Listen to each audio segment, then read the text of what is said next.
Mesdames, Messieurs, bonsoir, bienvenue sur Africa Télévision. Merci pour votre fidélité. Ce soir, le débat politique reprend service avec trois grands sous-thèmes. Le 59e anniversaire de l'armée malienne, le sommet de Pau et la présence des forces étrangères, et enfin le déni et ses résolutions. Et pour en parler, mesdames, messieurs, ce soir, nous sommes avec le docteur Oumar Mariko, président du parti SADI, Solidarité africaine pour la démocratie et l'indépendance. Monsieur Mariko, bonsoir et bienvenue. Bonsoir. Merci à vous d'avoir accepté notre invitation. Merci à vous de nous avoir invités sur votre plateau. Merci beaucoup. Notre second invité est Dr Amadoune Touré, candidat de l'Alliance Kaïra à la présidentielle du Mali en juillet 2018. Monsieur Touré, bonsoir et bienvenue. Bonsoir. Merci à vous d'avoir accepté notre invitation. C'est un plaisir et bravo pour votre émission. Merci beaucoup. Et enfin, nous sommes avec Dr Shogel Kokala Maïga, président du parti MPR, Mouvement patriotique pour le renouveau. Monsieur Maïga, bonsoir et bienvenue. Bonsoir. Merci à vous d'avoir accepté notre invitation. Merci beaucoup. Merci infiniment. Docteur Touré, après l'élection présidentielle, nous n'avons plus entendu parler de vous. C'était un grand silence. Nous voudrions comprendre avec nos téléspectateurs qu'est-ce qui s'est-il passé et pourquoi ce silence.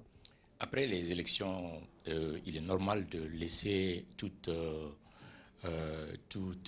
président élu le laisser travailler et ne pas faire trop de bruit. Sinon, avec un pays qui est en guerre aujourd'hui, je pense que les petites luttes internes ne serviraient à rien. Et donc, j'ai pris la pause nécessaire pour laisser l'équipe travailler. Et je n'ai pas dormi entre-temps. J'ai participé à beaucoup d'événements. J'ai signé l'accord cadre de politique cadre qui a été signé. Je l'ai signé, mais évidemment, j'ai pris soin de le signer après la formation du gouvernement pour ne pas ajouter encore à l'équation que le Premier ministre avait pour former un gouvernement. Parce que si je signais en ce moment, on aurait pu penser que je cherchais un poste ministériel. Je voulais vraiment lui donner la chance de faire ça. Et dès la formation du gouvernement, j'ai été signé cet accord-là. Et j'ai participé au dialogue national à travers mes délégués. Et je l'ai suivi. Et donc, j'essaie de faire en sorte que nous pouvons vraiment dialoguer dans ce pays parce qu'il est temps pour un pays qui est en guerre. Si nous sommes une démocratie, nous devons tout mettre en œuvre pour pouvoir dialoguer. Et malheureusement, ça manque aujourd'hui. Et il est important que certains acteurs se mettent à l'écart pour pouvoir, le moment venu, donner des conseils et pour pouvoir amener les partis ensemble. Et j'essaie de jouer ce jeu-là. D'accord. Le 20 janvier 2019, l'armée malienne aura 59 ans. Alors, que vous inspire déjà cette date du 20 janvier? Oui, vous savez, le 20 janvier, c'est tout un symbole. C'est le symbole de l'indépendance réelle du pays. Quand aucune force étrangère n'était présente dans notre pays en 1960. Et je me souviens encore du fameux discours du président Modibo Keïta, dont nous sommes tous très fiers aujourd'hui. Et malheureusement, le pays est sous occupation maintenant. Le pays est en guerre. Nos militaires sont dans des situations très difficiles. Ils ont besoin du soutien nécessaire. Il y a beaucoup de choses dont nous parlerons certainement au cours de cette émission. Moi, je suis de cette catégorie de personnes qui veut faire des propositions concrètes, pas seulement critiquer. À chaque fois que je critique quelque chose, je donne au moins une ou deux solutions potentielles pour sortir de cela. Et notre armée, présentement, va mal selon beaucoup de gens. Ça nous amène à vouloir savoir si vous pouvez, par exemple, nous raconter un fait d'armes très marquant en fait, dans l'histoire de cette armée malienne. Non, le fait d'armes marquant, c'est que notre armée était quand même vue comme la plus forte armée en Afrique de l'Ouest, sinon en Afrique d'ailleurs, en général. Et cette armée-là a aidé beaucoup d'autres pays à se libérer, y compris des pays voisins, que je ne sais pas inutile de les nommer ici. Et donc, cette année, cette armée, nous avions la plus belle aviation, la plus forte aviation en Afrique.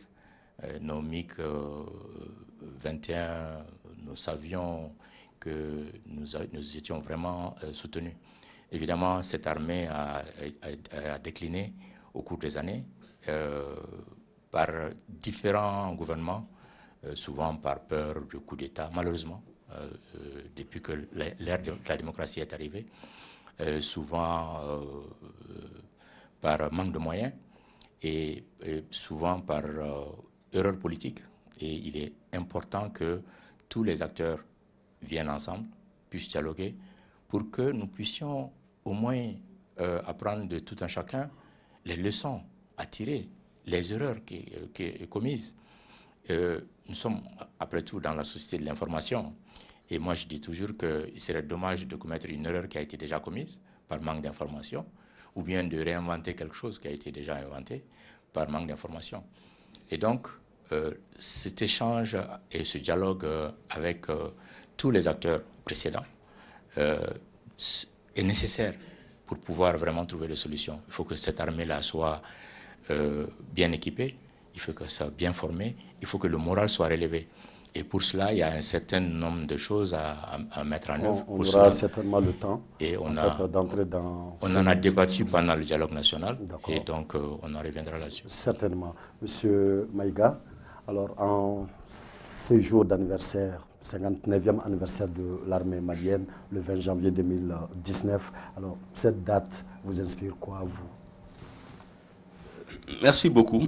Je voudrais commencer par m'incliner devant tous nos militaires qui tombent sur le champ d'honneur depuis des années, rendre hommage à ceux qui se battent au quotidien dans des conditions extrêmement difficiles et dire que la date d'aujourd'hui, me semble-t-il, la seule institution qui fait en quelque sorte l'unanimité, en tout cas presque, c'est qu'il y a des exceptions. En démocratie, l'unanimité est très difficile, mais autour desquelles il y a une sorte de consensus national, c'est l'institution militaire. Parce que chacun a compris que, quelle que soit la voie par laquelle vous arrivez au pouvoir, que vous savez élu, que vous venez par coup d'État, que vous venez au pouvoir par transmission, vous ne pouvez pas exercer le pouvoir sans l'outil de défense. Un État, c'est d'abord la force et le droit. La force pour dissuader quiconque veut en imposer aux citoyens sous diverses formes, et le droit pour protéger les plus faibles contre toutes sortes d'abus. Ce que je retiens de ce parcours de notre armée, c'est quand même un certain nombre de dates fortes. C'est important de dire à la jeunesse malienne que cette armée a un parcours qui a été porté par des hommes de valeur. Il faut rappeler que l'embryon de l'armée malienne a été mis en place le 15 février 1959. À cette date, le président Modibo Keïta a fait appel à colonel Pinana Drabo, qui était encore dans l'armée française à Madagascar, pour venir faire créer le bataillon soudanais de l'armée de la Fédération. Il a ensuite mis en place un autre bataillon, qui est le bataillon, cette fois-ci, de la Fédération, dirigé par Madembassi, qui plus tard a été envoyé au Congo-Léopoldville pour participer, comme Amadou l'a dit, à la libération et à la lutte pour aider d'autres pays. C'est-à-dire que la tradition de présence de l'armée malienne pour aider d'autres pays africains ne date pas aujourd'hui. C'est pourquoi, quand aujourd'hui on est en difficulté, d'autres pays viennent nous aider, je pense qu'il n'y a qu'un retour d'ascenseur. Vous avez ensuite la date de la création de l'armée, le 1er octobre 1960. Parce que beaucoup de jeunes ne savent même pas pourquoi c'est le 20 janvier, la fête de l'armée. la date de création de l'armée malienne, c'est le 1er octobre 1960, par le président Modibo Keïta.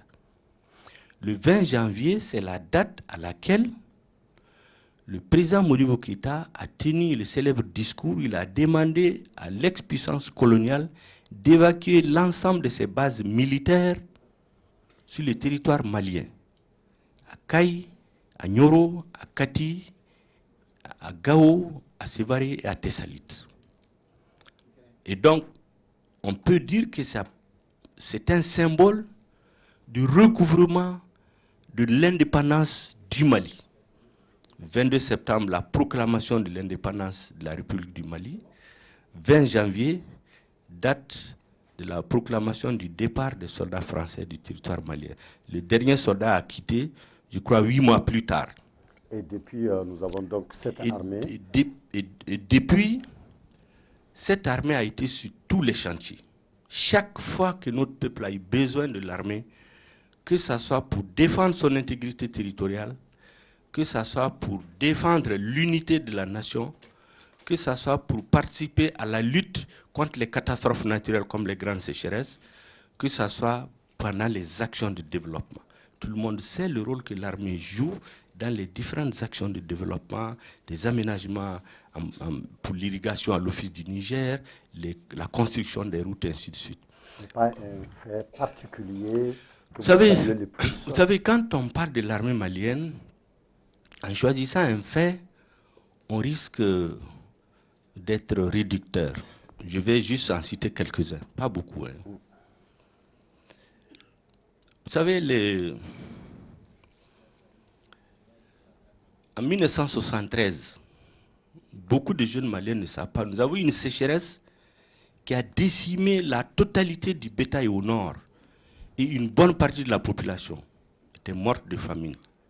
Il n'y avait pas de route. Le bateau, c'était pendant quelques périodes.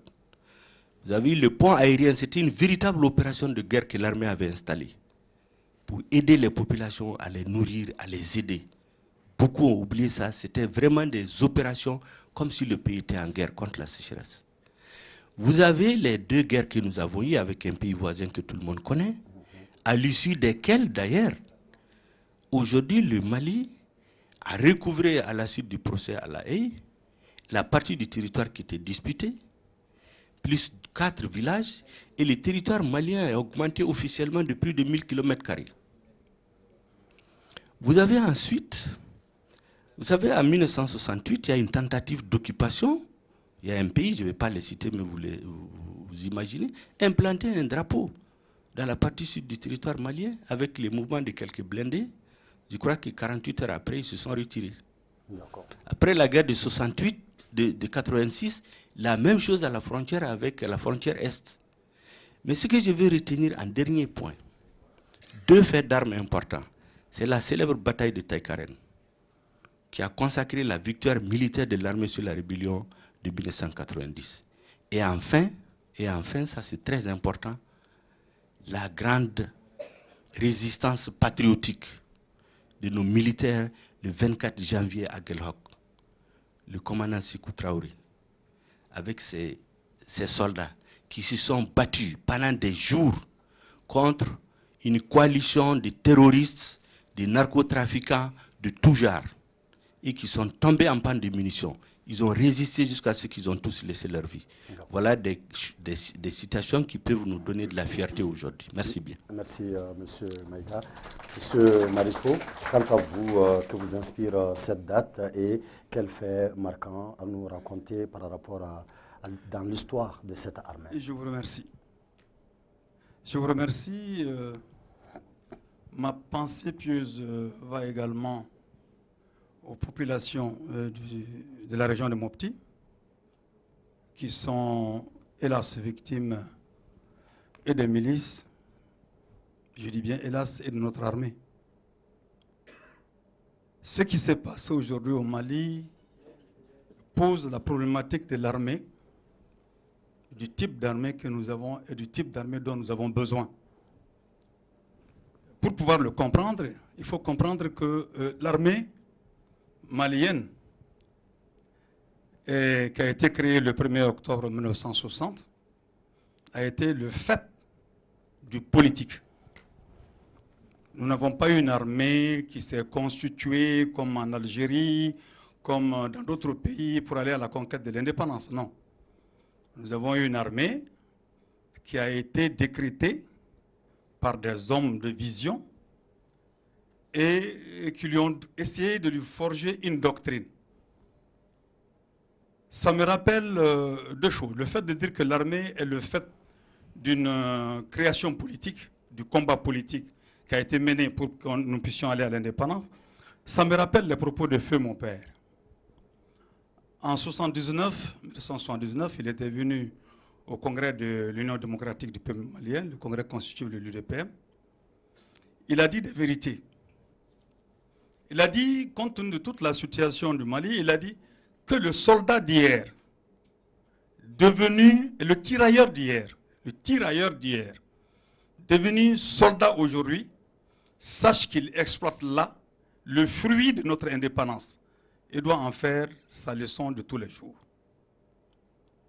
Alors donc, ça veut dire que l'armée est le fruit du combat des hommes et des femmes syndicalistes qui ont pu être rassemblés par l'Union soudanaise de Réa, du président Modibo Keïta, et qui a donc décrété qu'il fallait créer une armée pour donner au Mali son entière indépendance et sa souveraineté.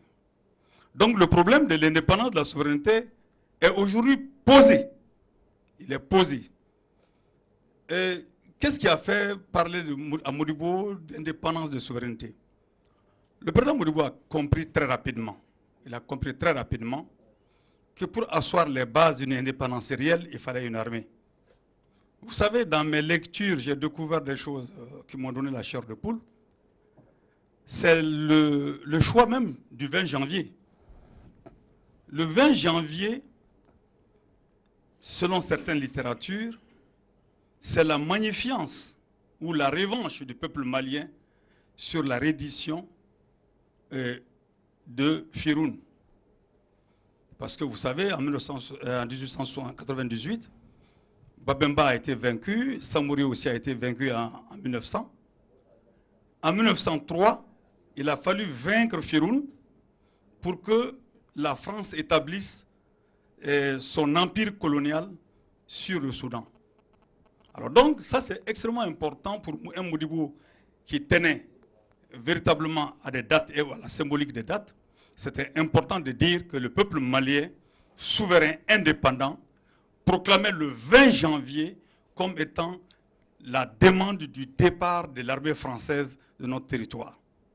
C'est d'autant plus important qu'il faut préciser que l'armée malienne a été construite par la sueur, dans la douleur, dans la mesure où le colon français, lorsque Modibo a fait la proclamation de l'indépendance pour leur demander, disons, de la souveraineté du Mali, pour leur demander de partir, la France a tout cassé. Il faut qu'on le dise. Dès que Modibo a demandé, a posé le problème de la création de l'armée malienne, les Français se sont permis, les autorités coloniales françaises se sont permis de poser des questions aussi claires que ça à tous les Maliens qui étaient des militaires. Que voulez-vous? Rester avec nous Français ou partir avec la République du Mali, qu'ils sabotaient déjà. Alors, beaucoup de Maliens, ce n'est pas le cas de tous les militaires, beaucoup de militaires maliens qui étaient sous le drapeau colonial ont dit « nous préférons aller avec notre pays ». Et la France, en partant du Mali, il faut le noter, ils ont tout emporté. Les camions militaires, ils ont emporté, les armes, ils ont emporté, tout ce qu'ils ne pouvaient pas emporter, ils ont détruit, ils ont brûlé sur le champ. Comme ils ont fait à la proclamation de l'indépendance de la Guinée-Conakry. Donc, ceci montre déjà ce qui attendait le régime de Modibo Keïta. La souveraineté et l'indépendance ont un prix. Et donc, déjà, le 12 octobre 1960, Modibo avait déjà commencé, 1961 plutôt, Modibo avait déjà commencé à donner une doctrine à l'armée. Donc c'est là où il proclame que la notion du soldat tueur doit être remplacée par la notion du soldat bâtisseur. Ça c'est aussi important pour moi. Et là, dans ces conditions, Modibo construisez une armée du peuple, respectueuse du peuple, qui protège le peuple. C'est pourquoi, d'ailleurs, quand vous écoutez l'hymne national de l'armée, l'hymne de l'armée, ils disent soldats engagent librement. Nous ne sommes pas des conquérants, mais oui, nous disons halte à tout tyran. Quand il parle de le soldat engagement, nous nous engageons pour ce pays de donner au Mali tout le sang de notre corps pour bâtir un pays prospère et fort. Nous devons manier en fusil et daba, c'est-à-dire que l'armée va manier le fusil et la daba.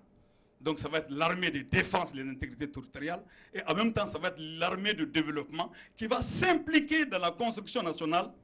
Et c'est pour cette raison que cette armée encadrait le service civique, cette armée était sur les champs, etc. Ça c'était une doctrine, c'était une orientation que l'armée malienne a connue sous le fait politique. Ça veut dire simplement qu'une armée est ce qu'elle est par la vision politique de son pays. Donc ce point de vue est extrêmement important à noter, mais le parcours de l'armée n'est pas aussi brillant qu'on puisse le croire. Parce qu'aujourd'hui, nous sommes dans une situation où des choses doivent être dites. La grande muette a cessé d'être muette dès lors que des soldats vont voir des députés pour expliquer leurs problèmes. Elle n'est plus muette dès lors que l'institution est bafouée par le fait politique. Ça veut dire que nous avons quitté cette appréciation de l'armée du peuple pour venir à une force organisée, cantonnée au service du régime. Je pense qu'à partir du moment où le régime, la doctrine militaire de Modibo Keïta a été changée et nous sommes retrouvés dans une doctrine militaire où l'armée devient une armée du régime, des régimes successifs. De ce point de vue-là, point de vue-là, il y a beaucoup de choses à dire par rapport, hélas, à notre armée. Et Choguel faisait tantôt allusion, je crois qu'il faisait tantôt allusion, il n'a pas dit le nom du pays, à la Guinée-Conakry.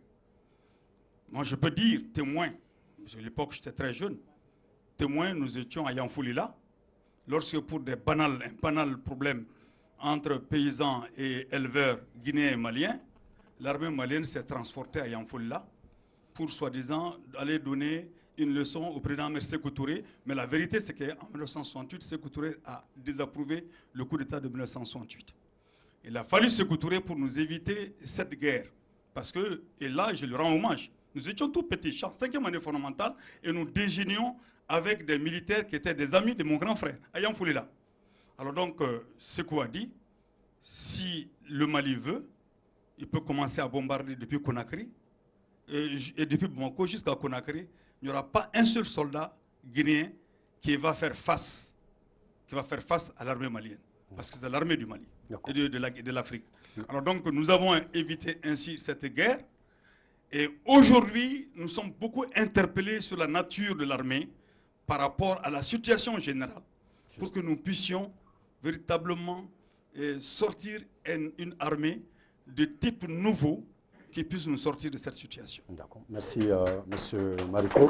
Monsieur Touré, une question aujourd'hui sur toutes les lèvres. Est-ce que notre armée en l'état peut assurer notre sécurité? Sinon, que lui faut-il pour ce faire? Oui, notre armée est dans une situation très difficile aujourd'hui. Elle a besoin d'équipement, elle a besoin d'entraînement, elle a besoin d'un moral. Le moral de l'armée est au plus bas aujourd'hui. Et il y a certaines petites touches qui seront nécessaires.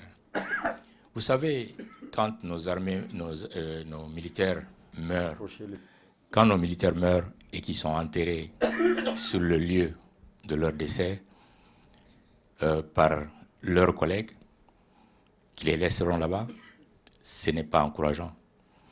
Et quand vous avez un parent qui meurt et que vous n'avez pas vu son cadavre, vous ne ferez jamais le deuil. Nous sommes l'un des rares pays qui n'a pas un cimetière pour ses militaires. Nous sommes un des rares pays qui n'a pas la flamme éternelle pour le soldat inconnu. Nous sommes un des rares pays qui ne fait pas tous les hommages, rend pas tous les hommages à nos militaires, nos vaillants militaires qui sont décédés sur le champ de bataille. Et pourtant, c'est intéressant de voir que nos gouvernements vont aux obsèques des autres pays et sans organiser des obsèques chez nous-mêmes. Et cela est vraiment dommage. Et il est nécessaire que cela change. Quand un militaire est blessé et qu'il est laissé à lui-même, ce n'est pas du tout encourageant pour ses parents et pour ses autres collègues. Et donc, le service social de l'armée doit être au plus fort. Et je suis sûr que le peuple malien sera derrière tout gouvernement qui va pouvoir vraiment mettre cela en œuvre.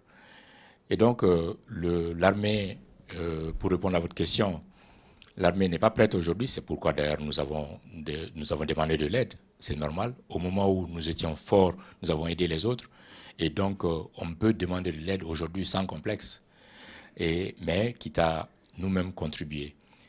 Mais évidemment, il y a un certain nombre de conditions à mettre en place quand il y a la présence de forces étrangères dans votre pays. Le fait d'être présent à nous aider ne te donne pas une carte blanche pour faire des opérations dans le pays comme tu veux, sans coordonner avec l'armée. Je pense qu'il y a suffisamment de militaires maliens qui pourront aller en sortie avec les militaires étrangers afin que nous puissions résoudre ce problème ensemble. Le survol du territoire de n'importe quel pays ne peut se faire qu'avec l'avis, la permission et l'aval des autorités de ce pays-là. Et nous sommes dans une situation où les soldats étrangers qui viennent font leurs opérations sans nous informer. Nous avons été informés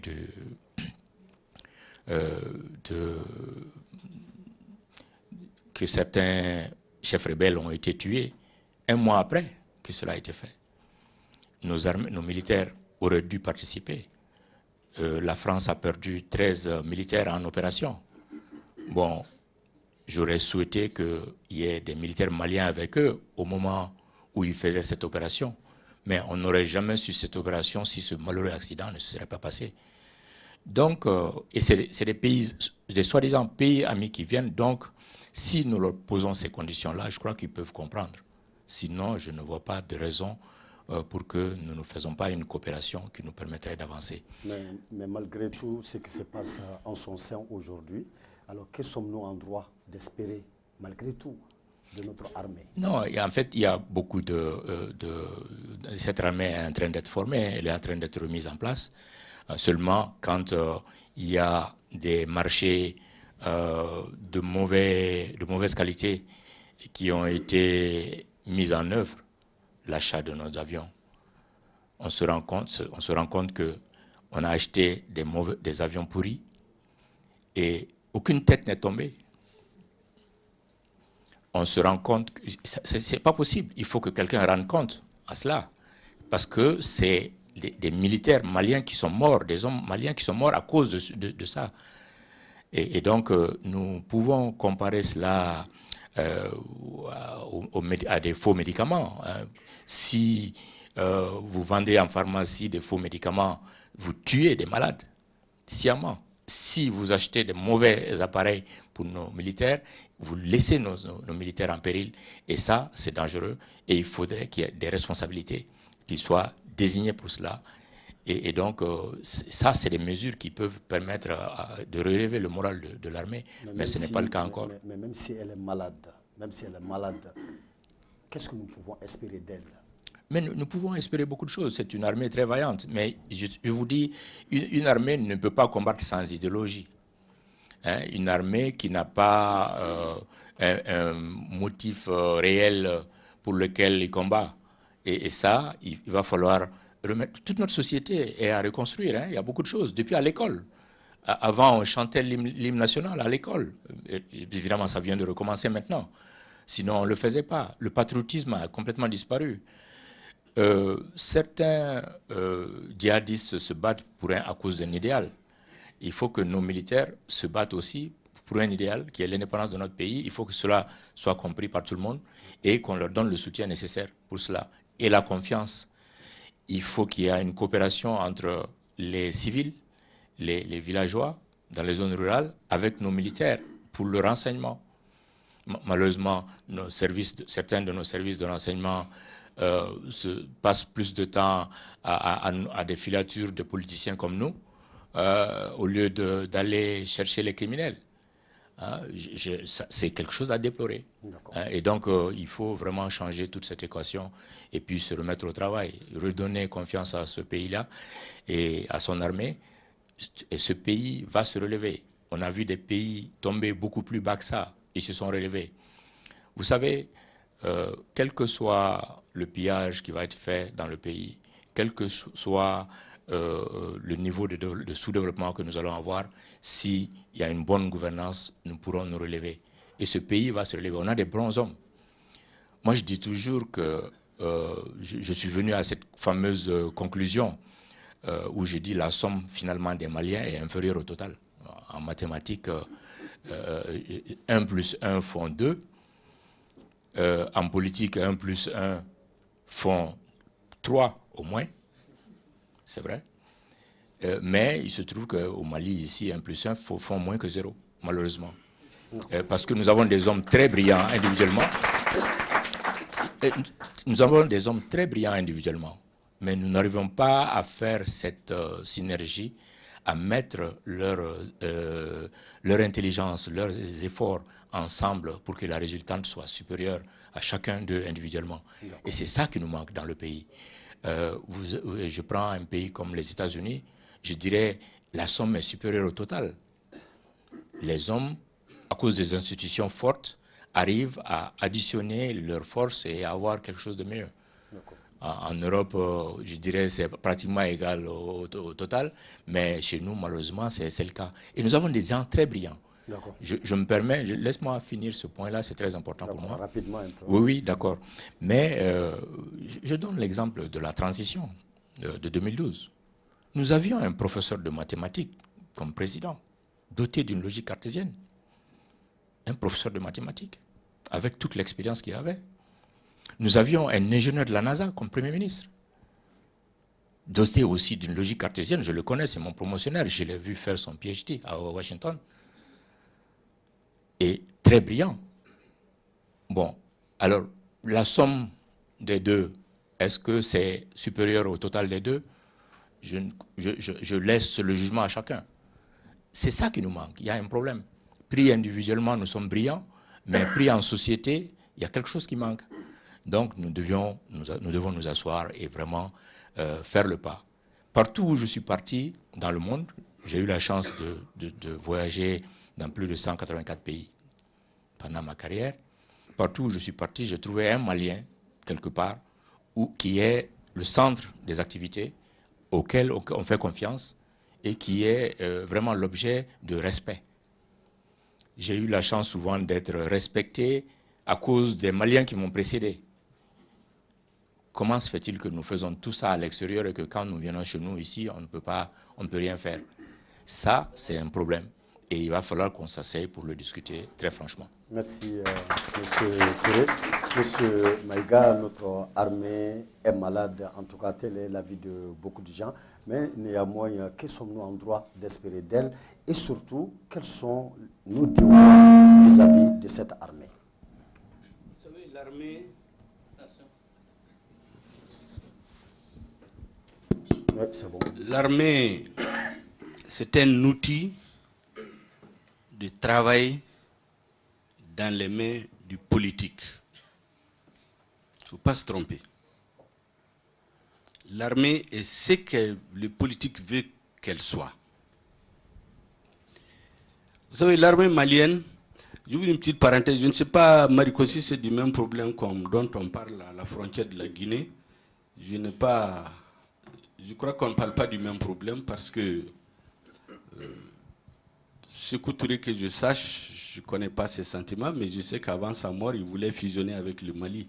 N'eût été son décès d'ailleurs. Donc s'il avait une aversion pour le régime qui a succédé, je ne suis pas sûr. Et puis d'ailleurs, je me demande en 5e année comment tu pouvais savoir à 12 ans tout ce que Sékou Touré avait dit, qu'est-ce que les soldats s'étaient dit. Bon, mais vous savez, il y a le roman en politique, on peut, pour asseoir son idéologie, moi je suis d'accord que on dise beaucoup de choses, mais il faut surtout être sûr que c'est irréfutable.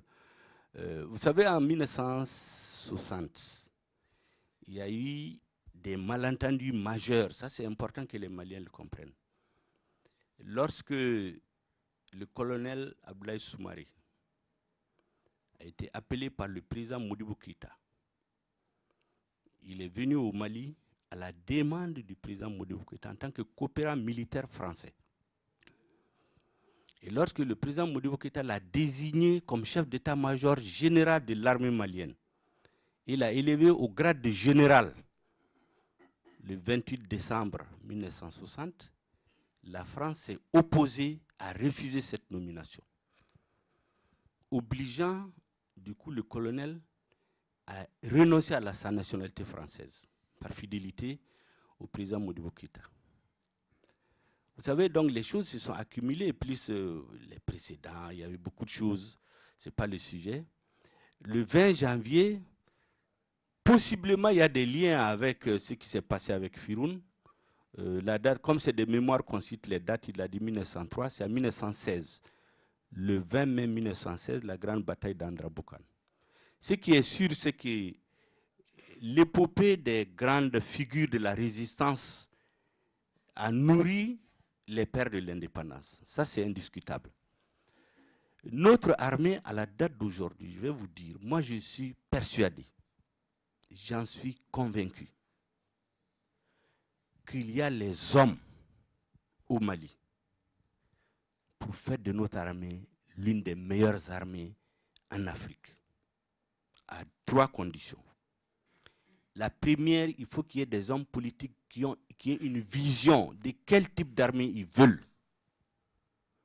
Est-ce qu'ils veulent une armée où on distribue les grades, où on peut devenir même capitaine sans tirer une balle, où on devient général sans avoir jamais dépassé Mopti, ou bien on veut une armée où les gens ont les grades parce qu'ils les méritent au combat.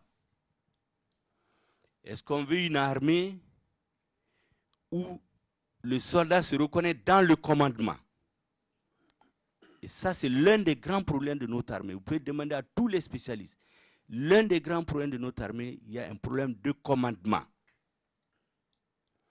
Pour que le soldat aille à la bataille, il faut qu'il ait confiance à ses chefs. Il faut que ses chefs donnent l'exemple. Je viens de vous donner l'exemple du capitaine Sékou Traoré.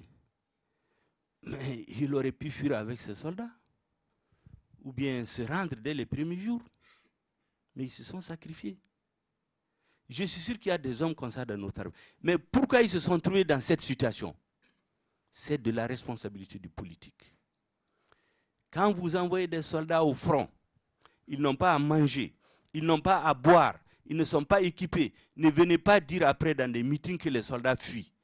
Moi, j'ai entendu des hommes politiques ici à Bamako et à l'extérieur dire que nos militaires, au premier coup de fusil, ils fuient, que c'est des militaires d'opérette pour faire les coups d'État. Ce n'est pas vrai. C'est le politique. C'est les politiques qui ont trahi notre armée. Et c'est ça que nous vivons, c'est cette conséquence-là que nous vivons. Nous sommes là-dedans d'ailleurs aujourd'hui. Donc, le commandement. La deuxième des choses aujourd'hui, on est un pays très vaste. Tant que vous n'avez pas la suprématie dans les airs, vous ne vaincrez pas le terrorisme. Il faut une force aérienne puissante. Lorsqu'il y a eu l'attaque à Ndélimane, vous imaginez de 11h jusqu'à 17h, il n'y avait pas d'appui. Mais en ce moment, ne vous en prenez pas aux militaires.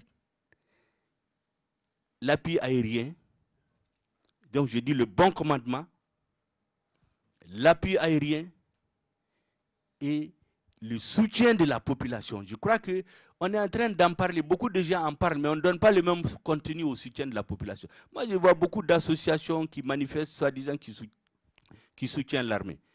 Mais ceux-là qui marchent pour dire qu'ils soutiennent l'armée, c'est les mêmes qui applaudissent, ou qui protègent, ou qui vont dans des meetings pour applaudir à ceux qui ont détourné l'argent destiné à l'armée. Vous croyez qu'ils sont sincères dans leurs manifestations? Moi, je ne les crois pas. Donc, il y a eu plein de manifestations dans le pays, soutien à l'armée, parce que c'est un peu la mode. il faut que le pouvoir politique laisse l'armée travailler, qu'on donne à l'armée les moyens de travailler, qu'on ne détourne pas les moyens de l'armée, qu'il y ait des promotions équitables. Il y a une commission d'enquête qui a été mise en place sur le détournement de l'argent destiné aux avions et aux hélicoptères. À la date d'aujourd'hui, il n'y a rien. Pourquoi? On aurait pu éclaircir ça avec autant de célérité. En 2014, on a tué combien de nos militaires à Kidal? 150 ont été sacrifiés plus sur les administrations. On n'a pas fait d'enquête pour tirer les leçons. Parce qu'à chaque fois qu'il y a une erreur, dans un pays, on tire les leçons. Donc voilà ce que je pense. Un bon commandement, les vecteurs aériens, une bonne organisation et le soutien de la population. Monsieur Marico, notre armée est malade, tout le monde le dit. Mais en attendant qu'elle se rétablisse, nous, citoyens, avons besoin de protection, par exemple, avons besoin de sécurité, par exemple. Que sommes-nous en droit d'espérer de notre armée, malgré tous les problèmes qui la minent? Et qu'est-ce que nous devons avoir comme devoir vis-à-vis de cette armée? Je ne parle pas de politique, mais nous, citoyens. Oui, bon, et ça ne peut pas aller sans les... Le politique. Ça ne peut pas aller sans les politiques. Hein. Et je veux dire que le romantisme fait partie de la vie et de la politique. Et donc, ce qui s'est passé à Yanfolila en 1969 est connu de tous ceux qui veulent savoir véritablement, qui sont au courant de la vie politique de ce pays-là. Il y a 12 ans, on sait beaucoup de choses, surtout quand on mange dans le même plat que des militaires qui sont au front, qui étaient aux 4 points cardinaux de Yanfola, et les populations de Yanfola m'entendent. Je ne raconte pas des balivernes. Maintenant, si vous permettez, je voudrais juste confirmer ce que vous dites, c'est vrai. Vous confirmez. J'étais là, voilà. J'étais au lycée voilà. à l'époque. Ils étaient tous là. On l'a bien suivi. Et le commandement, c'était Youssouf Kissima Doukra. J'étais là. Alors donc, grâce à Sékou Touré, il n'y a pas eu la guerre. Ça veut dire simplement, ce que je voulais ressortir par là, c'est que la guerre est politique. C'est une façon de continuer la politique qu'on fait la guerre. Et ce n'est pas l'armée qui est malade. C'est le pouvoir politique qui est malade. C'est le pouvoir politique qui a une nouvelle orientation. Et une orientation qui ne protège pas le Mali, qui ne garantit pas sa souveraineté, qui ne colle pas au 20 janvier 1961. Et je dois préciser que le général Soumaré n'est pas venu en coopérant. Le général Soumaré a eu la confiance de Modibo par le fait qu'à l'éclatement de la fédération, il a pris des positions courageuses à l'endroit de la délégation malienne. C'est sur cette base de confiance qu'il est venu, donc politique. Alors donc, au Mali aujourd'hui, on a raconté beaucoup d'histoires. Moi, je pense simplement qu'il y a deux armées, deux types d'armées, parce qu'il y a deux républiques en réalité. Il y a la République au moment de Modibo Keïta, qui avait une tendance à construire une armée. Ils ont rassemblé, dans un premier temps, tous ceux qui savaient tirer des armes et qui avaient servi dans l'armée coloniale. Ils ont rassemblé ce qu'ils pouvaient rassembler et maintenant ils ont travaillé pour leur donner une orientation et une doctrine. Si j'évoque cette situation, c'est parce que nous sommes dans une situation de guerre où pour que l'armée puisse gagner une guerre de cette nature-là, il faut qu'elle soit soudée aux populations. Il faut qu'elle soit avec les populations. Si l'armée n'est pas avec les populations, elle échoue. Vous avez beau avoir les bons services de renseignement, vous avez beau avoir dans tous les niveaux, si le peuple n'est pas avec son armée sur le terrain, alors c'est l'échec. Parce que la rébellion ou le mouvement de rébellion se sert des fautes de l'armée régulière. Cela est connu dans les classiques. Maintenant, aujourd'hui, l'armée malienne, tout se passe comme si il y a un complot pour détruire l'armée nationale. Comme il y a eu un complot pour détruire l'économie nationale.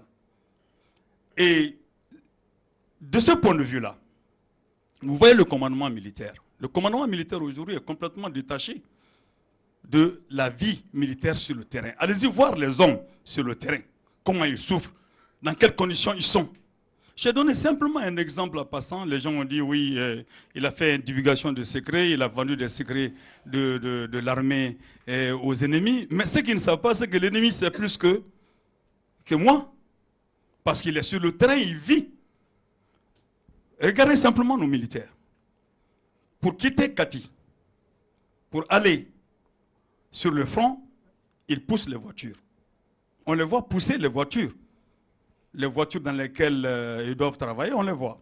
Des voitures en mauvais état, déjà ici.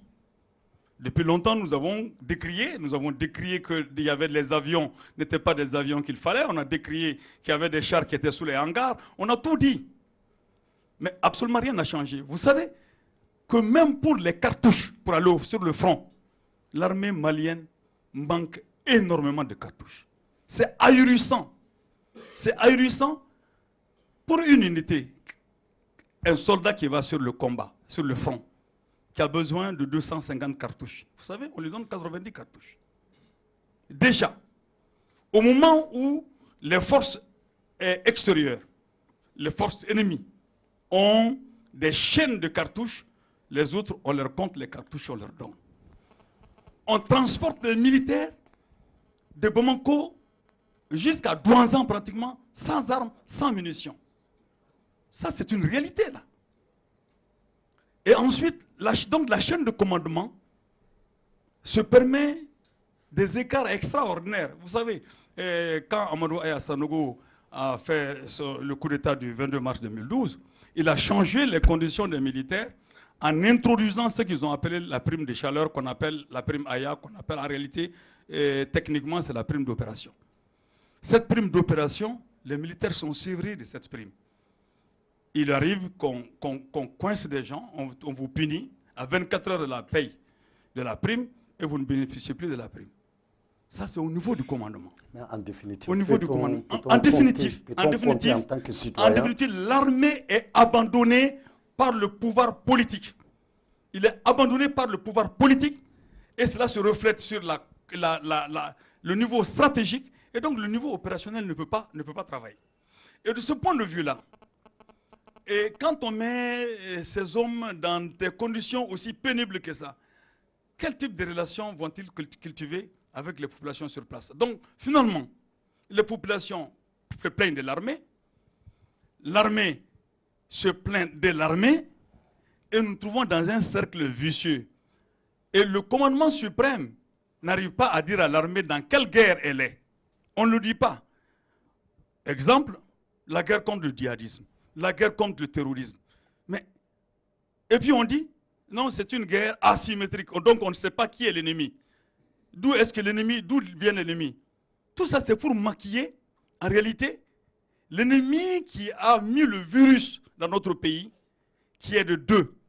C'est-à-dire l'ennemi extérieur et l'ennemi interne qui a détruit progressivement le potentiel militaire du Mali et qui envoie aujourd'hui les jeunes à la boucherie. Donc la problématique, elle est là. C'est-à-dire que le politique est responsable de cette situation. Et tant qu'on ne règle pas la question politique, alors il ne faut pas espérer avoir une armée plus que ça. Merci beaucoup, Monsieur Mariko. Mesdames, Messieurs, je vous rappelle que l'association invitée aujourd'hui est l'Union nationale des sociétés coopératives des exploitants et producteurs forestiers. Nous saluons la présence de leur président, Monsieur Abdoulaye Konaté. Il est temps de demander à Iboussi alors ce qu'il a concocté pour nous ce soir. Oui, bonsoir, Monsieur Robert Dissa. Bonsoir à tout le monde, les invités, ceux qui ont accepté de venir. Effectivement, nous recevons aujourd'hui l'Union nationale des sociétés coopératives des exploitants et producteurs forestiers. Donc, c'est les gens qui protègent nos forêts. Alors, ils ont été créés le 9 juillet 2019. Et pourquoi? Parce qu'il y avait la coupe abusive des bois, comme vous le savez. Et c'est contre cela, effectivement, qu'ils ont été créés.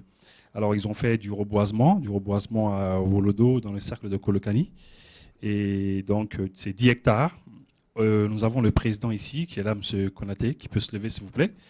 Et il y a Tidiane Silla aussi qui est là. Levez-vous, s'il vous plaît, levez-vous, voilà, qui sont là. Ils font du bon boulot, hein. Ils ont fait un plan d'aménagement, ils protègent la forêt et la faune de manière générale. Alors, il a une question à poser, je ne sais pas à qui il va la poser. Et ensuite, on a M. Paul Tembili qui va poser une question. Voilà. Merci beaucoup. Bonsoir tout le monde. Tout le plaisir pour nous de participer à ce débat. Et nous sommes très, très ravis. Ma question est une seule. Maintenant, en écoutant ces différentes personnalités politiques de notre République, la question dont je vais le poser, avons-nous une armée républicaine ou bien une armée d'esclavage? C'est ce que je veux savoir. Merci beaucoup. Alors, avons-nous une armée républicaine ou une armée d'esclavage? Alors, l'expression armée d'esclavage, personnellement, je ne sais pas ce que ça veut dire. Voilà, mais... Ok. Voilà. Qu'est-ce que vous voulez dire par... Ok, merci. Bon, une armée d'esclavage, c'est quoi? Tout ce que je viens d'entendre ce soir dans cette salle donne une grande confusion sur les réalités. Parce qu'en écoutant M. Marico, j'ai compris quelque chose, ainsi que M. Sogal Kogala Maïga qui donne des dates précises. Mais maintenant, quelle est la remède vraiment pour avoir une armée à notre niveau, une armée qui peut nous protéger, une armée qui peut être indépendante de la politique? Parce que nous savons qu'au Mali, il y a le pouvoir législatif, le pouvoir exécutif et le pouvoir judiciaire. Bon, maintenant, je veux savoir quel type d'armée, selon eux, en tant que politiciens, en tant qu'éclaireurs de la vie politique, qui nous donnent des explications. D'accord. Et aussi, nous allons répondre à cette question avant de prendre merci. le deuxième intervenant. Donc, M. Marico, M. Maïga, vous êtes interpellés. Alors, une armée indépendante de la politique, surtout. Merci beaucoup. Vous savez, c'est une illusion de croire qu'il peut y avoir une armée indépendante de la politique. Il dit l'armée, c'est un outil de travail dans les mains du pouvoir politique. Mais cela sous-entend que ce pouvoir politique est réellement au service du peuple. En ce moment, il met l'armée dans les conditions de sa mission. Il ne cherche pas des militants. Il ne cherche pas des courtisans dans l'armée. Il ne cherche pas à distribuer les grades parce que c'est des porteurs de ceci et cela. Il cherche à construire une armée qui défend l'intégrité du territoire, qui défend les institutions, qui défend la République. Mais ce même pouvoir politique, s'il veut tuer l'armée, mais il le fait. Vous regardez dans tous les pays du monde, tous les pays qu'on respecte, c'est principalement à cause de leurs forces armées.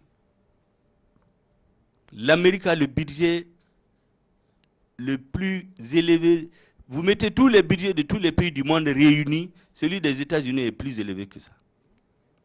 Dès que le président s'est installé, l'une de ses premières préoccupations, augmenter le budget de l'armée. Emmanuel Macron installé au pouvoir, première visite à l'extérieur à son armée, augmentation du budget de 30% pour les 5 prochaines années. La Russie, tout le monde sait que l'économie de la Russie, ce n'est pas une économie très puissante. C'est l'équivalent de l'économie de l'Espagne. On les respecte pourquoi? La force. Et donc, quand un dirigeant politique s'installe à la tête d'un État, son premier souci doit être la sécurité des personnes et des biens. Tout pouvoir politique qui ne peut pas assurer la sécurité des citoyens n'est pas légitime.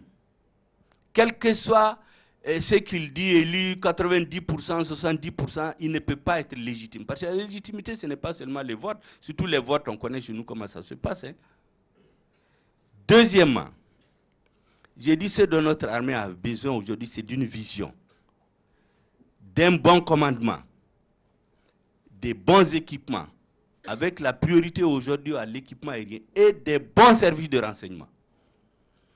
L'équipement, le renseignement, le bon commandement. C'est les premiers remèdes aujourd'hui pour pouvoir espérer remonter la pente. Maintenant, tout ce qui a reproché à l'armée, vous savez, les sujets de l'armée, c'est des sujets extrêmement sensibles. C'est pourquoi vous nous voyez tous, on ne veut pas aller trop dans les détails, parce qu'on risque d'apparaître comme si on dessert. Sinon, si on devait dire tout ce qu'on reproche à l'armée, mais on va nous dire que nous sommes en train de pousser à l'insurrection, parce qu'il y a des choses inacceptables quand vous êtes au courant, qui se passent dans notre armée. Inacceptable. D'accord, merci M. Maïga. M. Marico. Il n'y a pas d'armée qui échappe à la politique. Hein. L'armée dont il a parlé, les États-Unis, la France, etc., c'est des armées qui défendent les intérêts financiers de la France au-delà de ses frontières, des États-Unis au-delà de la France. C'est les armées qui exportent la guerre pour défendre les intérêts, les multinationales françaises, etc. Donc c'est une doctrine. Toute armée a une doctrine. Donc la doctrine militaire que nous avons connue de l'armée malienne, je dis qu'il y a deux républiques, moi je ne fais pas de mélange. Hein. La doctrine que nous avons connue de l'armée que Modibo Keïta avait donnée, c'était une armée pour asseoir notre indépendance, notre souveraineté. Et cette armée, il a dit, elle était éminemment politique, elle devait être éminemment politique. Le 20 janvier, comme on l'a fêté après Modibo, ce n'est pas la même chose qu'on le fait là. Le 20 janvier, l'armée était ouverte au peuple. Et vous prenez par exemple l'armée du Venezuela, vous prenez cette armée qui s'apparente un peu à l'armée malienne modèle Modibo à son temps. Cette armée, elle est une industrie militaire. Aujourd'hui, au Mali, le génie militaire a été créé, mais le génie, il vaut quoi aujourd'hui? Absolument rien. Donc la doctrine de Modibo, c'était une armée qui défend notre indépendance, notre souveraineté, mais c'est une armée collée au peuple, qui devrait travailler avec le peuple, et c'est pourquoi on ouvrait toutes les portes militaires pendant le 20 janvier, la célébration du 20 janvier. Les portes étaient ouvertes, on explique aux gens, et il y avait un service civique pour que chacun soit préparé à la défense de la nation, et l'armée encadrait le service civique. Ça, c'est une vision. Maintenant, cette vision a été balayée.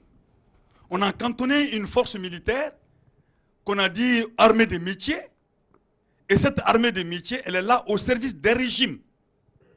On a vu l'armée comment elle s'est comportée pendant des années et des années par rapport aux populations.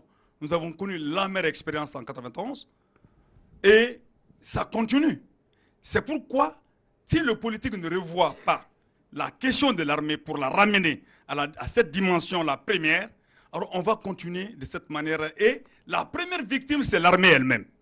Elle est victime de qui? Elle est victime de politiques en place, qui l'utilisent comme chair à canon pour défendre quel intérêt? Je dois rendre ici hommage au colonel Djabira, que j'ai eu la chance de rencontrer dans les débats au niveau de la Commission des Affaires étrangères de l'Assemblée nationale. Il disait toujours, notre armée n'a pas de doctrine. Notre armée n'a pas de doctrine.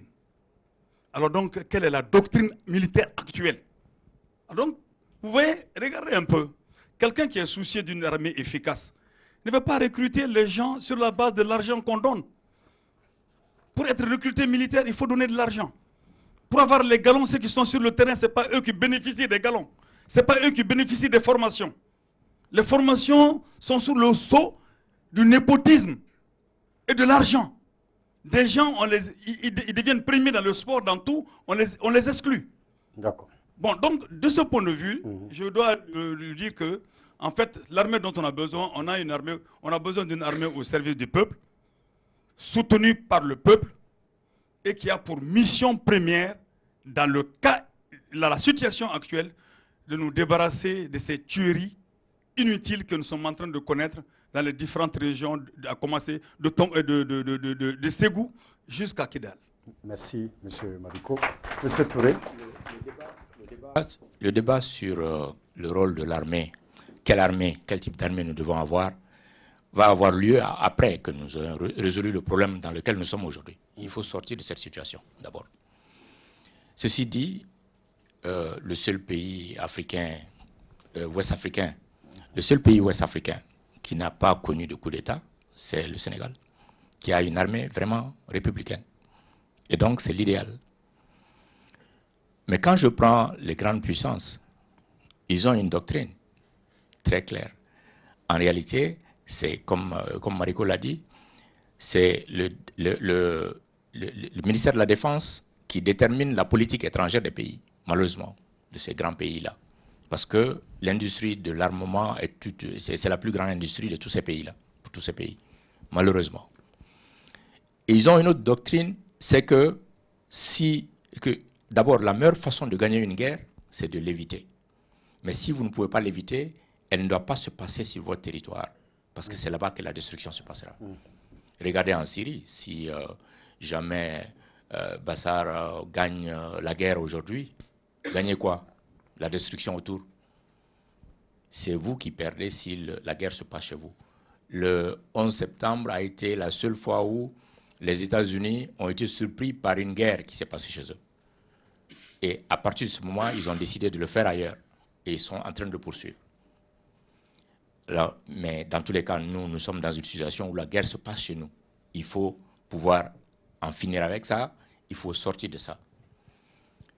Et pour cela, il y a un certain nombre, et je dois dire de passage que ce déclin de l'armée n'a pas commencé aujourd'hui, ça a commencé depuis les mouvements démocratiques, hein, il faut le dire.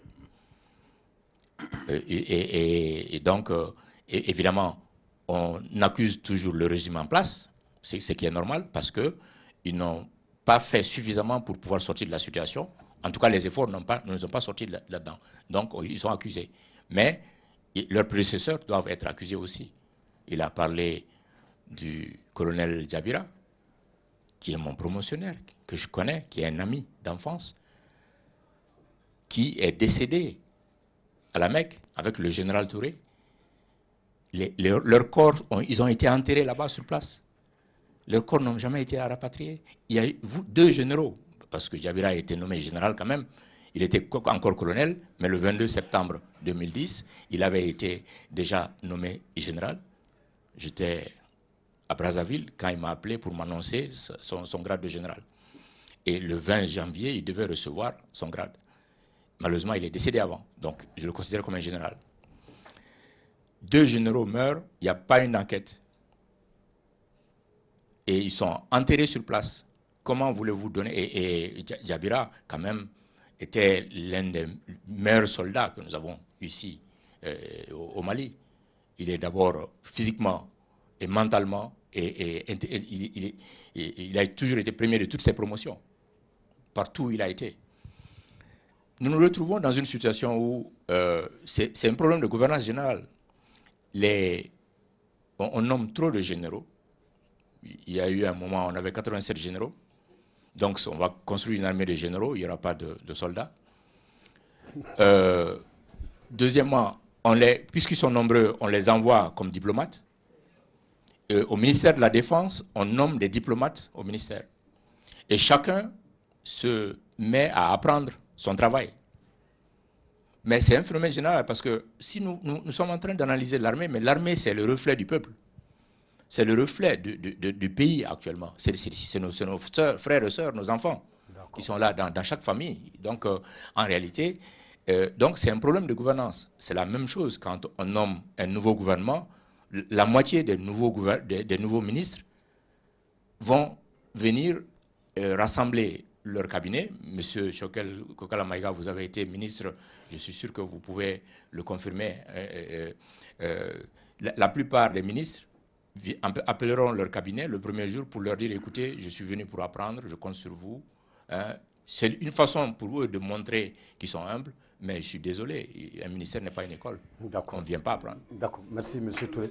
Mais rapidement, très rapidement. Je voulais justement faire la remarque, c'est pas... D'abord, vous savez, ici sur ce plateau, j'attends toujours Magma pour ce débat. Je ne suis pas pour la notion du mouvement démocratique, mais je dois quand même dire que la dégringolade de l'armée n'a pas commencé à partir de 92. La dégringolade de l'armée a commencé bien avant. Bien avant. Quelle période? L'exemple que je donne, en 90, les accords de Tamaracet. Les accords de Tamaracet ont été signés et c'est les accords de Tamaracet qui ont prévu le dégarnement des zones, de certaines régions du nord de la présence militaire.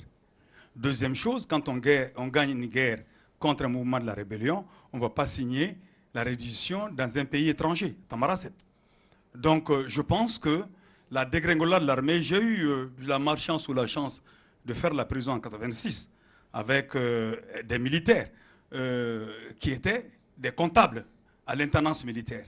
À l'intendance militaire déjà, le problème c'est que l'armée souffrait du manque d'entretien de matériel, l'armée souffrait des problèmes de formation et de reconnaissance de terrain.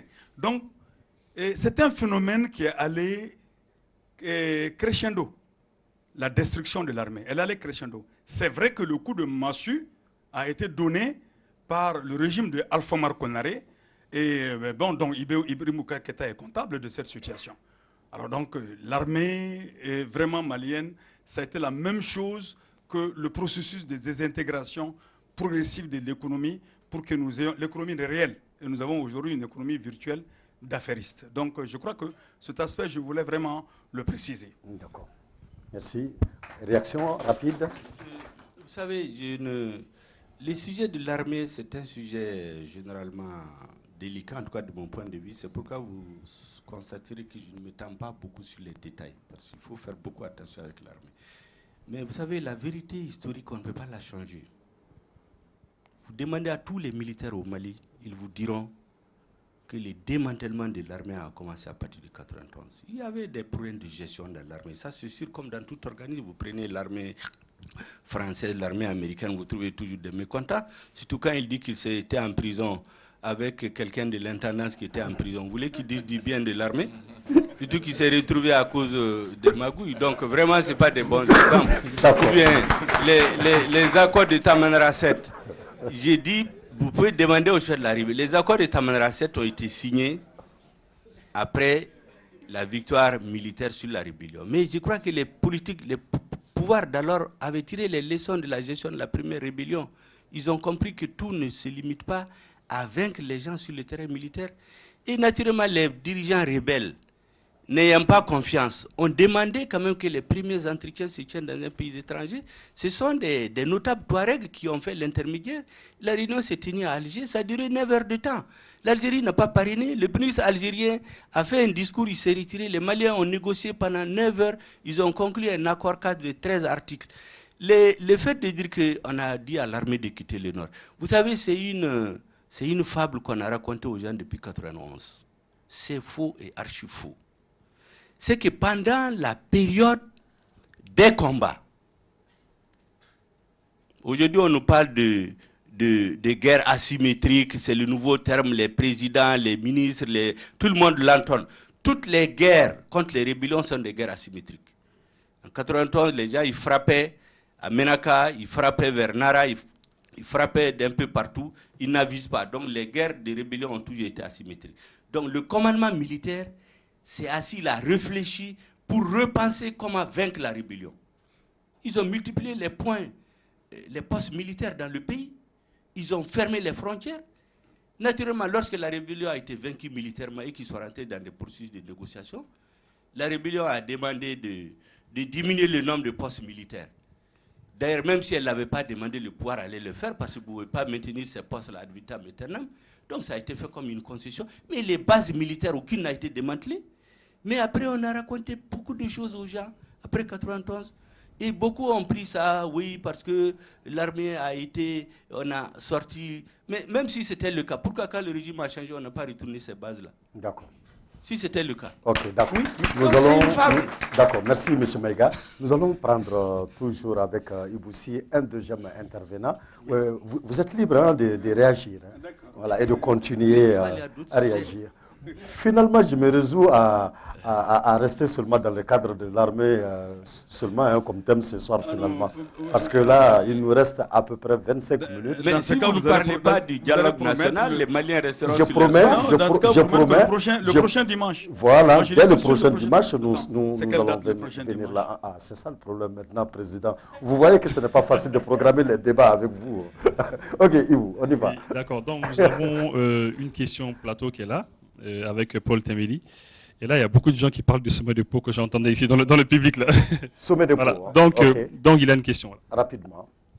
Ok, bonsoir tout le monde. Ok, moi c'est Paul Temeli. Je m'adresse à M. Touré.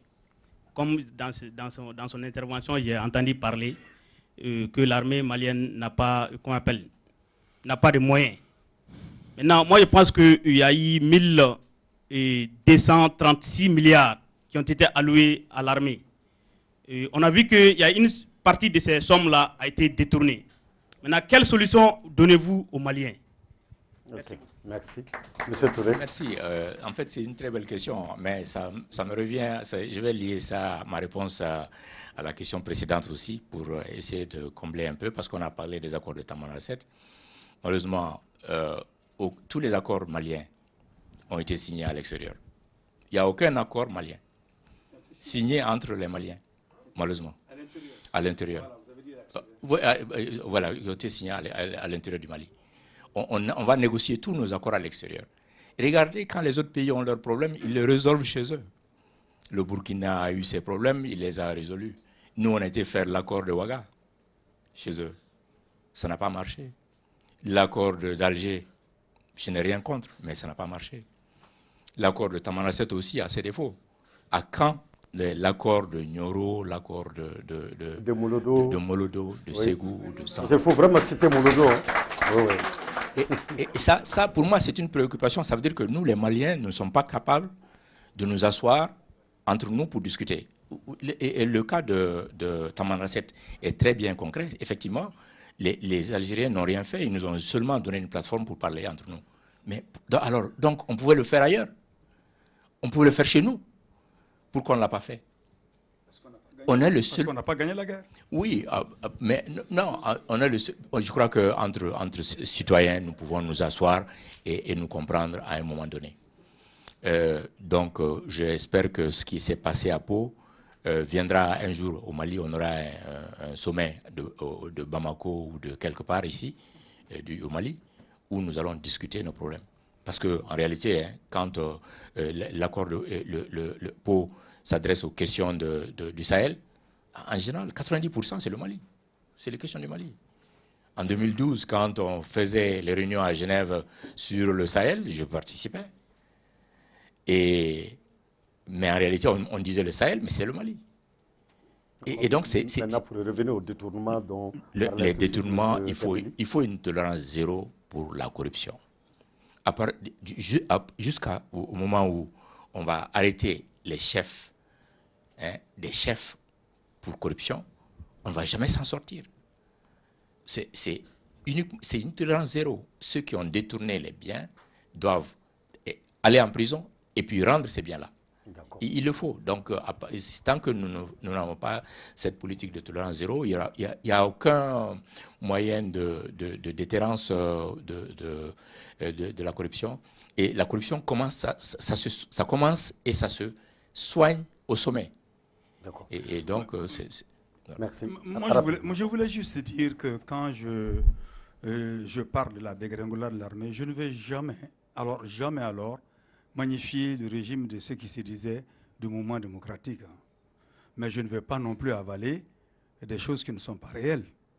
Mais, moi, je ne peux pas gagner une guerre et aller, même si c'est 20 secondes, sur un territoire étranger et corriger et signer un accord. Pour quelle raison? L'Algérie est un pays indépendant souverain, le Mali est un pays indépendant souverain, et en 1963, quand il y a eu la rébellion, il y a beaucoup de choses à dire là-dessus, hein. Je ne suis pas d'accord avec tous les aspects, mais quand il y a eu la rébellion en 1963, l'Algérie a aidé le Mali, comment? De quelle manière?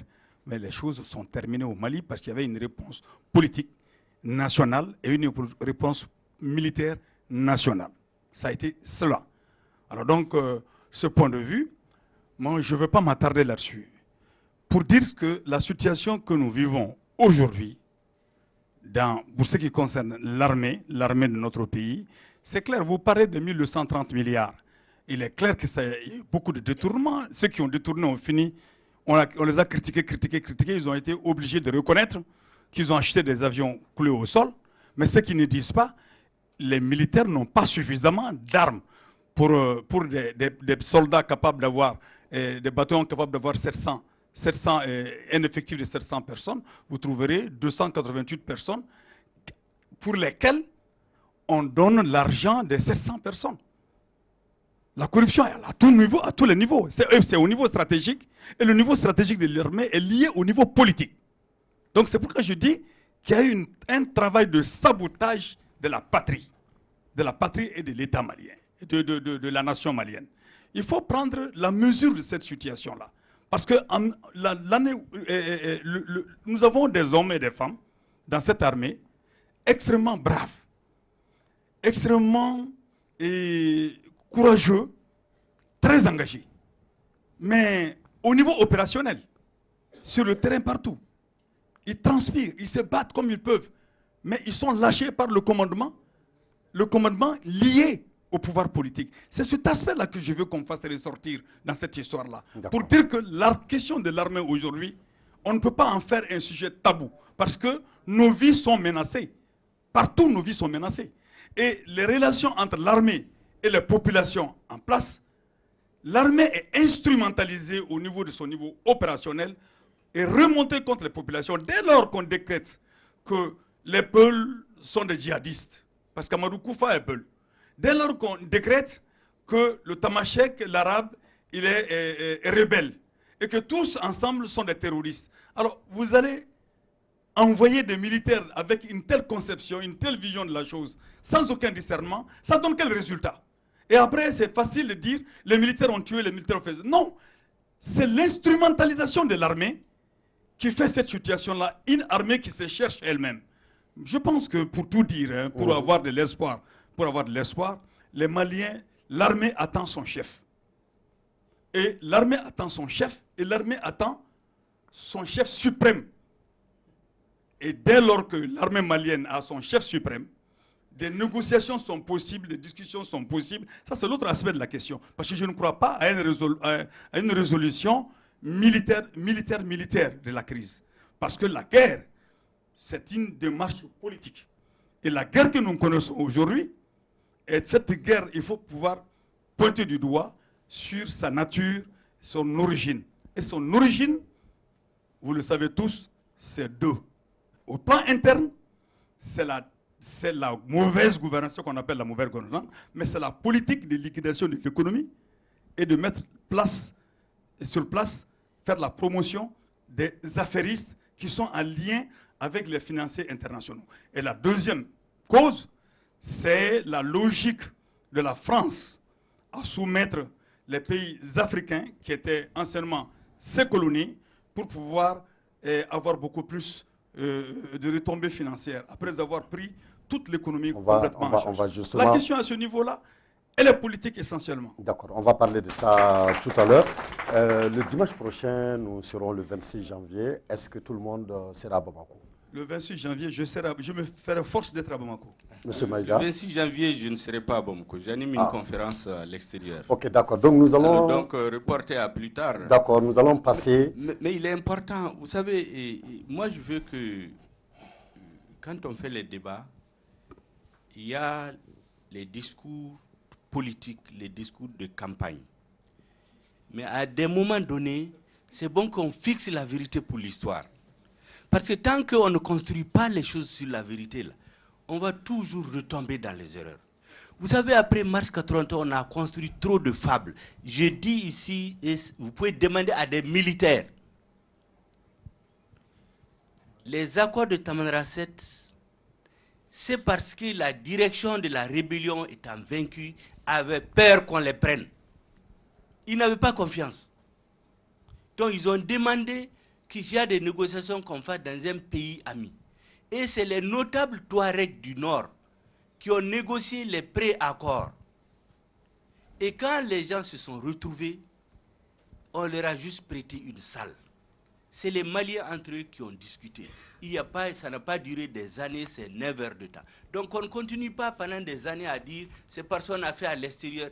Mais c'est l'application, c'est dans la mise en œuvre des accords en réalité que les gouvernements ont failli. La preuve, c'est qu'avant Tamanrasset, après Tamanrasset, la direction de la rébellion a dit qu'ils ont 250 personnes à intégrer, en tout et pour tout. Comment ils sont devenus 3600 après le pacte national? Comment ils sont devenus 63 000 aujourd'hui? Donc vraiment, il faut rendre la vérité telle qu'elle est. En 2003, Mariko, vous étiez à l'Assemblée certainement. Mais vous n'étiez pas à l'Assemblée. En 2003, vous pouvez demander. Il y a eu un débat à huis clos entre les députés et des officiers patriotes qui leur ont dit comment l'armée a été déstructurée, comment l'armée a été détruite. Ça, c'est des militaires assermentés. Et ils ont donné par étapes. Demandez à vos collègues. Donc, je veux que les gens sortent du discours politique lié l'armée à des régimes. Il y a la gestion au quotidien. Il a parlé de l'armée du Venezuela. Moi, ce n'est pas une armée du Venezuela que je veux au Mali, hein, honnêtement. Parce que l'armée là-bas défend le régime. Et c'est leur droit d'ailleurs. Moi, je ne suis pas contre le régime Venezuela. Je sais ce qu'on fait contre eux. Mais ne prenons pas des exemples comme ça. Si c'est une armée comme ça qui veut amener au Mali, moi, vraiment, je n'en veux pas. Hein. Moi, je veux vraiment une armée qui sera au service du peuple. D'accord. Monsieur Maïga, il faut qu'on Monsieur Maïga, je vous en prie, il ne nous reste plus que 10 minutes. Je ne suis pas sûr que vous aurez encore la parole si jamais ils la prennent avant vous. Pendant que vous avez le micro, alors 2 minutes, 3 minutes tout au plus. Alors, quel est votre point de vue sur la présence de forces étrangères au Mali. Les forces étrangères, je vous ai dit depuis le début, c'est un sujet extrêmement important parce qu'il fait l'objet de beaucoup de débats de confusion de la part du pouvoir en place et d'une partie de la classe politique. Moi, ce que je vous propose, c'est de faire un débat approfondi sur la présence des forces étrangères pour qu'on dise comment elles sont venues, pourquoi elles sont venues. Ces forces, les Maliens les critiquent aujourd'hui. Pourquoi? En 2013, je l'ai dit aux représentants de l'ONU, lorsque la MINUSMA et Serval ont été appelés au Mali, Serval, c'était pour 2 objectifs. C'est Jean-Yves Le Drian qui l'a dit en janvier 2013. Bloquer les djihadistes, restaurer l'intégrité du territoire national et lutter contre le terrorisme. Mais le bilan aujourd'hui, le Mali n'a pas recouvré son intégrité territoriale, le terrorisme s'est répandu au Mali, Serval s'est transformé en Barkhane à l'insu des Maliens. Personne ne sait comment Serval est devenu Barkhane. Personne. Le sommet de Pau, je veux que les Maliens, le sommet de Pau avait un objectif. C'est qu'avec la mort de 13 soldats militaires français, l'opinion publique française a commencé à demander des comptes. Qu'est-ce que vous faites là-bas? Les Maliens manifestaient pour dire qu'ils ne sont pas d'accord. À l'ONU, à l'OTAN, tout le monde dit, mais qu'est-ce que vous faites là-bas? Les gens disent qu'ils ne veulent pas de vous. Donc, il avait besoin d'un papier signé en bonne et due forme pour présenter demain opposé aux Français qui vont dire qu'est-ce que vous faites là-bas. C'est leurs présidents qui ont demandé. Les Maliens qui vont manifester, ah, c'est votre président qui nous a dit de venir. À l'ONU, on va dire, voilà, ils nous ont appelés. À l'OTAN, la même chose. Parce qu'on vient dans un pays de 2 manières. La première manière, c'est le pays qui vous fait appel. C'est l'article 54 de la charte de l'ONU. C'est dans ce cadre qu'on a appelé Serval en 2013. C'est dans ce cadre que les Syriens ont appelé les Russes. C'est dans ce cadre que les Tchadiens ont appelé les Français. L'autre formule, c'est quand le Conseil de sécurité prenne une résolution. Mais quand est-ce que Barkhane a été décidé de venir au Mali? Parce que Serval, on sait comment c'est venu. Après, on nous annonce Takuba. Personne n'est au courant comment Takuba a été conçu. Pourquoi? Et les présidents applaudissent. Donc, c'est des sujets extrêmement importants sur lesquels il faut faire des débats approfondis. Parce qu'il faut que le peuple malien soit éclairé, qu'on évite de tomber dans les discours démagogiques ou bien des discours insultants où on dit que ceux qui manifestent contre les forces étrangères sont des ennemis du Mali. Merci beaucoup. Il faut qu'on arrête ça. Merci beaucoup, M. Maïga. M. Marikou. Oui, je dois préciser que, en réalité, la frontière, on ne sait pas, entre ce que vous appelez vérité politique et ce que vous avez. Il n'y a pas de vérité dénudée, il n'y en a pas. Toute vérité est relative.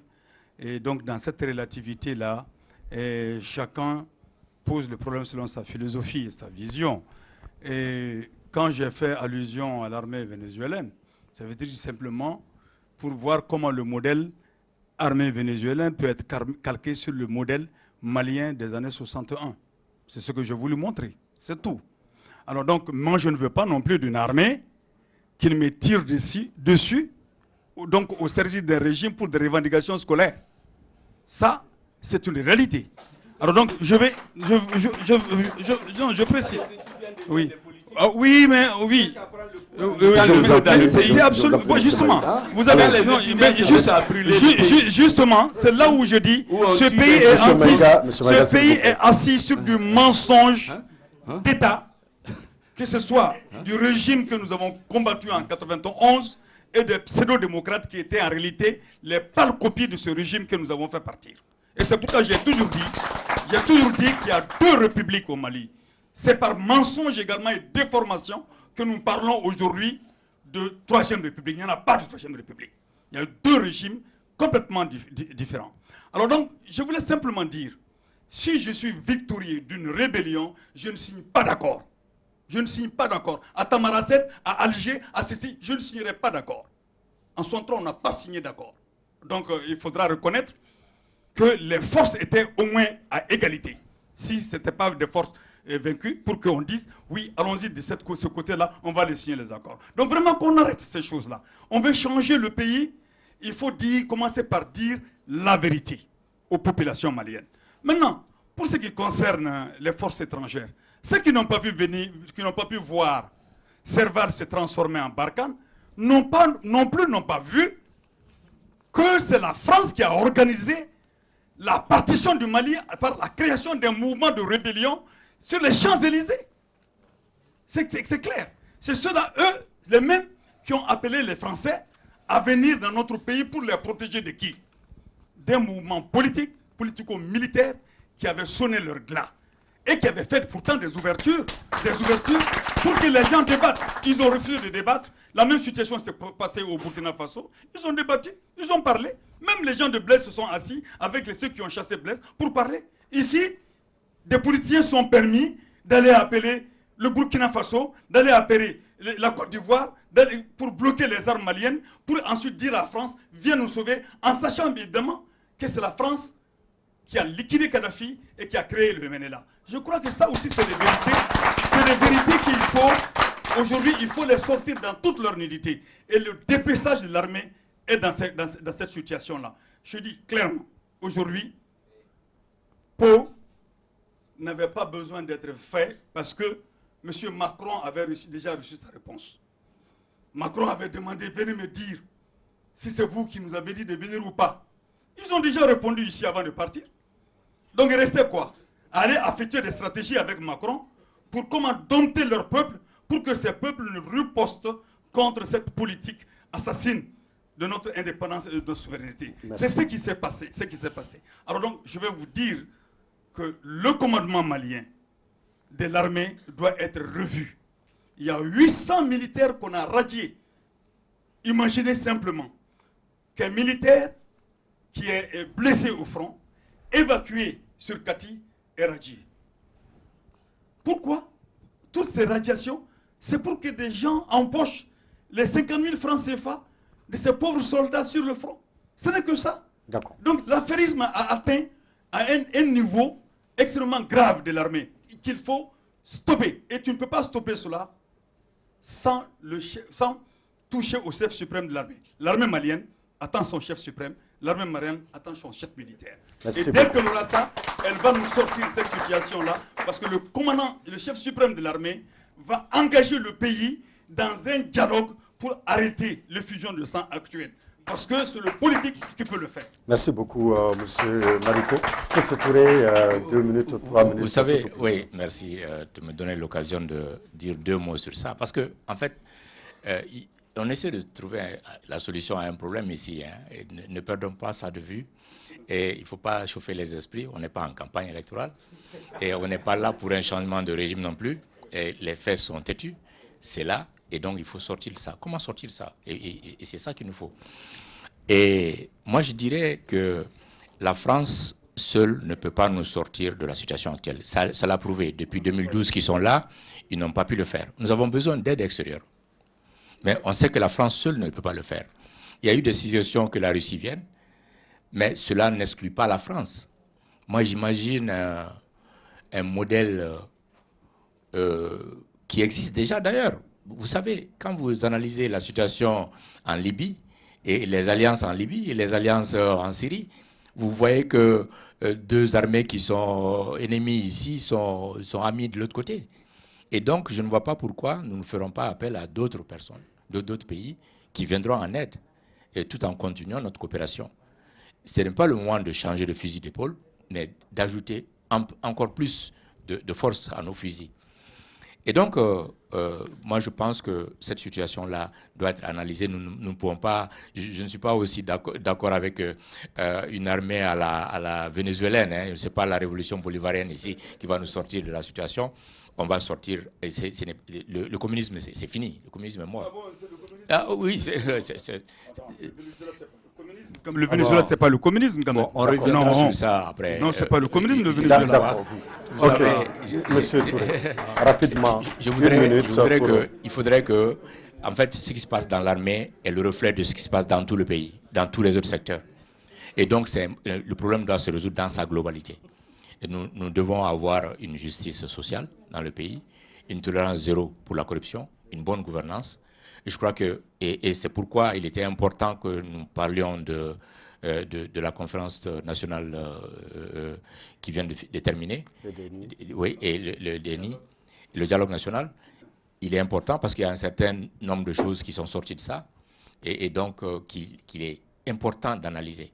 Et moi, j'appelle encore aux Maliens de voir comment nous pouvons tous nous retrouver. Opposition, pouvoir politique et ceux qui ne sont pas, qui ne sont ni d'un camp ni de l'autre, que tous les Maliens se retrouvent, qu'on essaie de résoudre notre problème ici, sans débat politique, avec la tête froide et vraiment avec une solidarité, sachant que les Maliens, si nous nous entendons, nous pouvons résoudre nos problèmes. Merci beaucoup, Monsieur Touré. Mesdames, Messieurs, c'est pour vous dire que sur ces mots, alors va prendre fin votre émission débat politique de ce soir qui avait 3 sous-thèmes, le 59e anniversaire de l'armée malienne, le sommet de Pau et la présence des forces étrangères, et enfin les derniers et ses résolutions. Et comme vous pouvez le constater, nous n'avons pu en réalité parler que du premier sous-thème, avec la promesse, mesdames, messieurs, de revenir sur les 2 autres sous-thèmes dès le dimanche prochain, peut-être avec les mêmes acteurs ou peut-être avec d'autres. Et nous avons eu tous les plaisirs de recevoir Dr Oumar Mariko, président du parti SADI, Solidarité africaine pour la démocratie et l'indépendance. Vous pouvez l'applaudir. Hein? Voilà, nos seconds invités étaient Dr Amadoun Touré, candidat de l'Alliance Kaïra, et enfin Dr Shogel Kokala Maïga, président du parti MPR, Mouvement patriotique pour le renouveau. Nos félicitations une fois de plus à l'association Union nationale des sociétés coopératives des exploitants et producteurs forestiers. Vous pouvez vous applaudir. Mesdames, Messieurs, nous vous remercions, vous qui nous suivez régulièrement. Merci pour votre fidélité. Nous nous donnons rendez-vous dimanche prochain pour un autre débat. Au revoir.